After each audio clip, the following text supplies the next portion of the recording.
Hi there.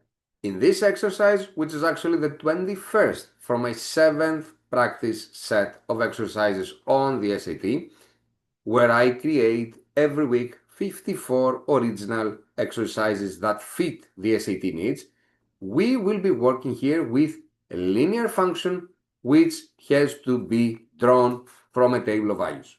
So we have a table, it gives us values of speed and heart rate, and a given context that is the following.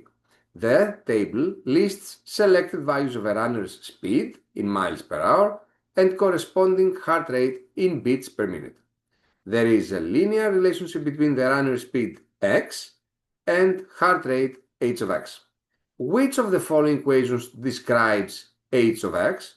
It's a very common exercise. We are given certain values and we need to find the corresponding linear function.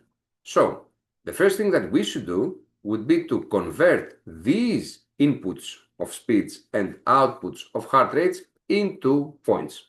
So, this first one would create the point with coordinates 3 and 65, the second one the point with coordinates 5 and 75, and the third one the point with coordinates 7 and 85.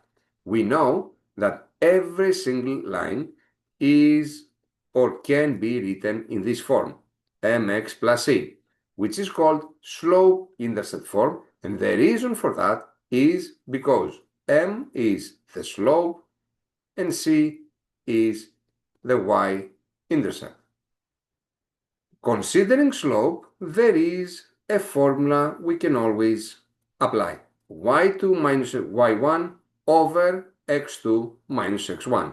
Here, I'm going to use the point 3,65, so this would be x1, this would be y1, and the point 5.75, so this would be x2 and this would be y2 respectively.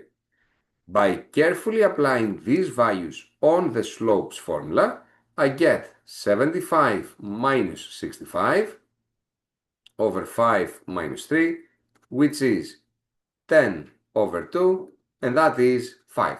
So I know already that my line, the one I'm looking for, should be of the form 5x plus c.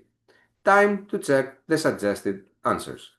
It cannot be therefore A, because it has a slope of 1, not of 5. It might be B, it cannot be C, due to the slope of 10, and it cannot be D. So here there's not even need to move on.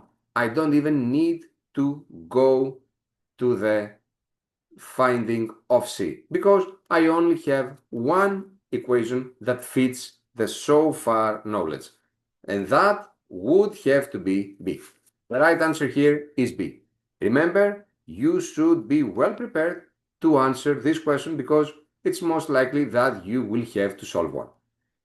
Go on again on this video if you have questions and try at the end to solve it by yourselves. I hope this helps. If it does, you can always support me by just two simple things: like and subscribe. As always, thank you for watching.